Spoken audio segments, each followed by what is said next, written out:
And now to a story with a recurring theme, recalled products. Mattel is recalling more than 9 million toys. Once again, lead paint's the problem. Steve Keely's in Cherry Hill this morning with more. Steve? Well, George, there are quite a few fresh, empty shelves inside this toy store and others like it all around the world. And as soon as you go in the front doors here at this Cherry Hill Toys R Us, you go get a shopping cart, and right next to the list of shopping carts, there is a big board listing all the recalled toys and showing what they look like. Products no longer on the shelves here for sale.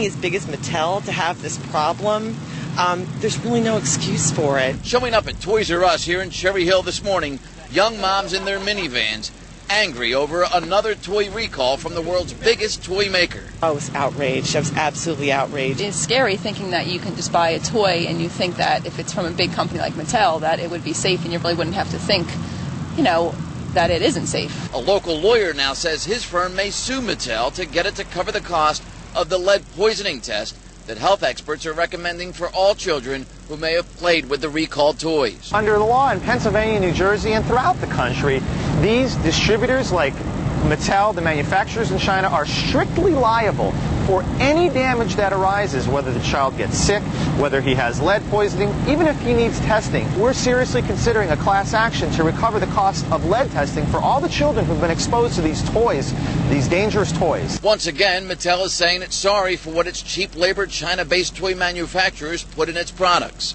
promising to more closely oversee how its toys are made and hoping moms don't find out their toddlers have any ill effects after being examined. Recalls happen, and I understand that completely, but something like this, I think, should never have happened, and there's really no excuse for it. Well, Mattel, its retailers, and all its customers learning what the major pet food makers and its customers, and even some toothpaste buyers learned earlier this year, that ingredients and products made in China, George, aren't always made with safety in mind. All right, thank you, Steve. And for a full list of the Mattel toys that have been recalled, head to myfoxphilly.com. There you'll also find a phone number you can call for more information about the toys.